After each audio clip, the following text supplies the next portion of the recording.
Hello everyone, so I'm sitting here at home at my desk trying to put together the news video that I put together for you every week, and I have put together for you every single week for a few years now. But as I sat down, I realized that I've only got 2 items to talk to you about. So I'm not sure it makes sense to make a full news video about those 2 items that I could totally tell you about next week. I'm finding that a lot of the items that I have found this week are for release in October, November, right? So quite a while in the future. And I'm a little bit sick.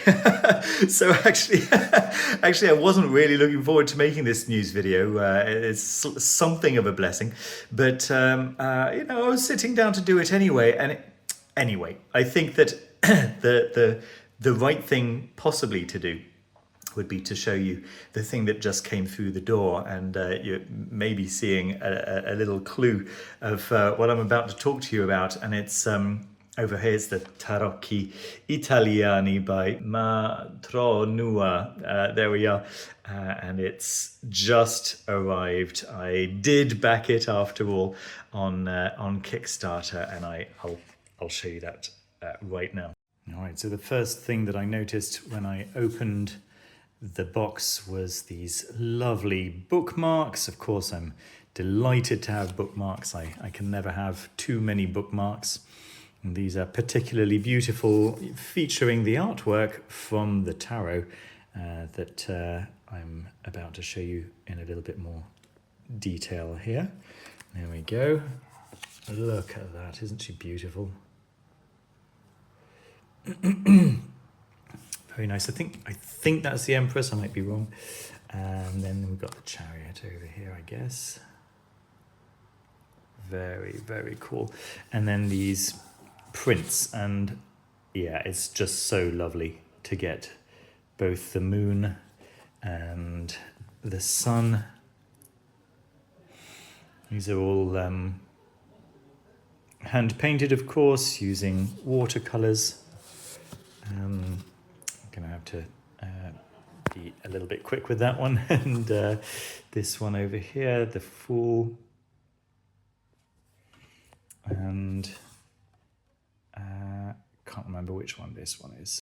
And then look at this handwritten note which came with the deck. And really, if there are 1,000, and there are 1,000 decks in total, this being number 80. And this is quite nice as well, isn't it? A hand-numbered collector's card, certificate of authenticity. But yes, if there really were 1,000 of these written, that's pretty impressive. So that's really quite nice. Let's take a look at the cards themselves. The tuck box is nice, it's rigid, it's made of the same cardboard as the cards themselves, so it's quite a nice card stock. I'm going to say it's not impossible that this is a handmade cardboard.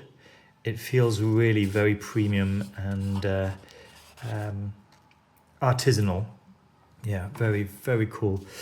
So yeah, these are the cards. I'll show them all to you. Well, no, not all of them. I'll show you a good number of them to give you a good idea. But first of all, I wanted to show you these doubles. So the Devil gets a double, which is quite cool. There's a more Marseille style one and a more Rider-Waite-Smith style one.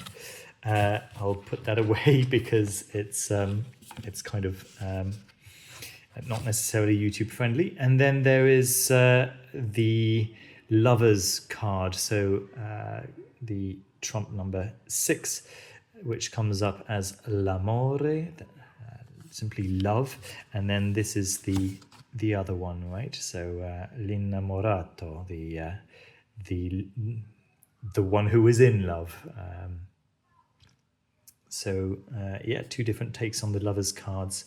Again, likely a Marseille versus Smith, Pamela Coleman Smith version. And then, yeah, so this was actually the Moon card, and it has its double, which is the more Pamela Coleman Smith version. Both beautiful cards. I'm not sure which one I'll be choosing. But lovely, lovely. And then, yeah, the Hermit. So one comes up as il tempo, simply time, right?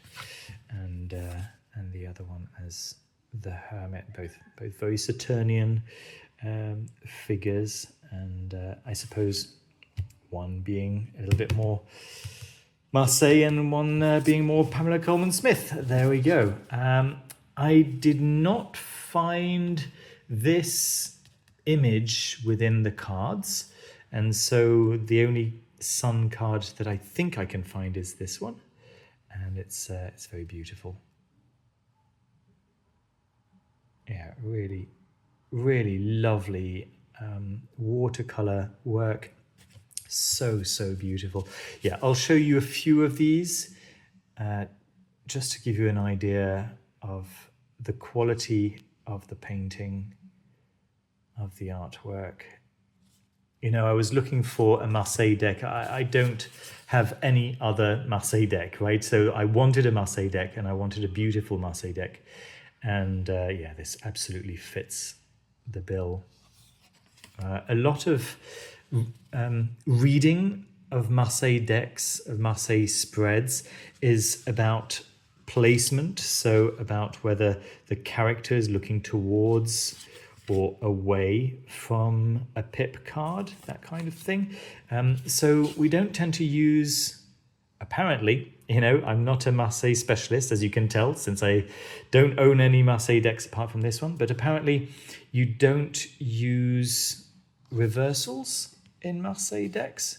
And I suppose that makes sense, since many of the pips, well, you just wouldn't be able to tell whether they're right way up or upside down, right?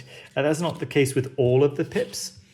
Some of them, yeah, some of them you would be able to tell, but most of them, that's not the case. This is the beautiful Temperance card. Yeah, Temperance is my favorite card in the deck, and if the Temperance card is beautiful, then I'll take a closer look. That tends to be my my gauge.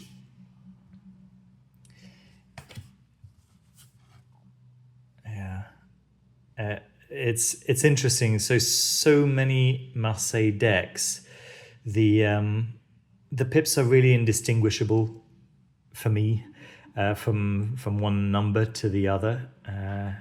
But these really do have their distinct feel from. Let me see if I can find another.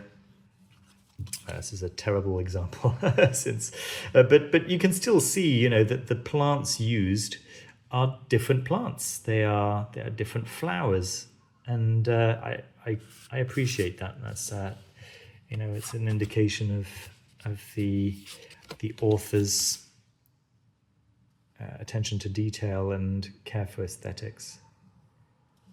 Beautiful Papessa, the High Priestess. We have here the King of Cups, the King of Batons or Wands. Extraordinary Justice card. Very recognizable as Pamela Coleman Smith design. And then a very Marseille Death card, right? Very cool. Very cool.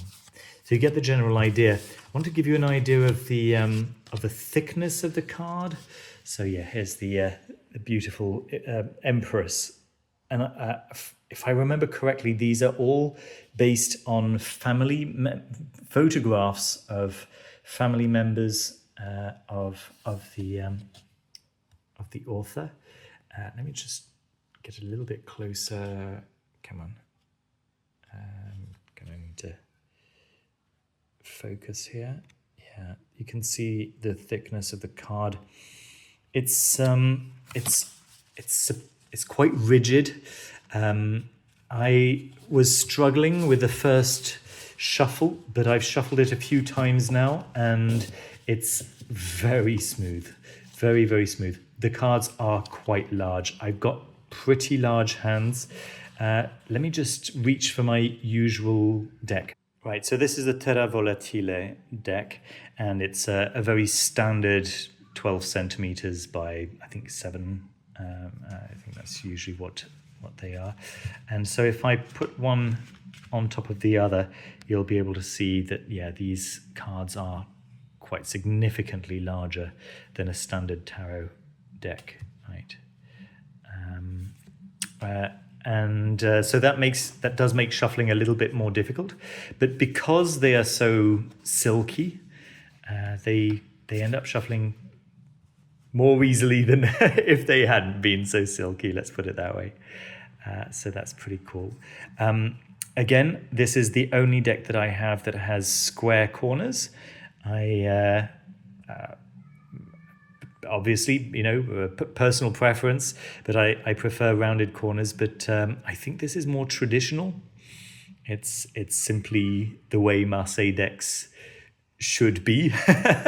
So again, I appreciate that attention to tradition, attention to detail. Very, very beautiful. 3 of Swords. Goodness. Yeah, it's surprising. I find myself getting drawn into these pip cards, despite them being quite traditional Marseille pip cards and therefore much less, let's say, picturesque than the Rider-Waite-Smith and other modern tarots. But actually, they're so beautiful. They're so beautiful. So yeah, really hats off to the author. Fantastic, really very, very nice stuff. Oh, here's the Magician, or the Bagatto.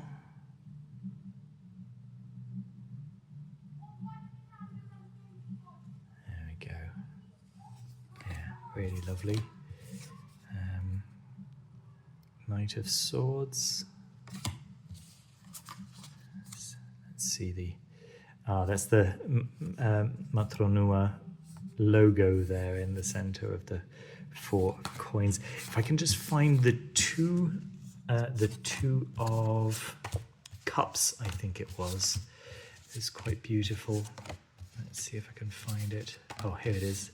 Yeah, there we go. That's the other card that features the Matronua details on there, right? Yeah, so Tarocchi Italiani, painted by hand. I think that's really lovely. And check out this Ace of Cups as well. Isn't that lovely? Really, really beautiful. And the Ace of Swords. Gorgeous, gorgeous stuff. There we go. Hopefully that gives you a rough idea of the cards. So there we go, folks. That's what I've got for you for this week. I really hope that next week I'll have enough material to make a proper news video once again. It's the beginning of the summer holidays. Maybe that's what's going on. I mean, it's fair enough, right? I'm also finding that there's so much AI slop just burying the good stuff. Maybe I'm just finding it harder to find good quality material to show you guys. I don't know what it is, but anyway. Fingers crossed we'll have a good news video for you next week. Don't forget to like this video to help it reach a larger audience. Apparently you can, there's like a new button or something that you can hit to help my channel be seen by a wider audience. I don't know, have a look around. I haven't checked that out quite yet. I got a newsletter from YouTube this morning saying that, yeah, you can promote my channel by voting for it. You get to vote for 3 channels every week or something along those lines. So take a look. If you do feel like voting for my channel, I would certainly appreciate it. If you'd like to have a one-to-one conversation with me, the links for that are in the pinned comment down below. And yeah, I really am sick, folks. I got this big cold now, and I really hope that I'm going to be better soon. It's still day like 1.5, something like that, so I'm still kind of fine, but yeah, I'm expecting to be pretty bad by tomorrow. I can really feel it coming on. Yeah, take care of yourselves, take care of each other. See you soon with another one. Bye bye.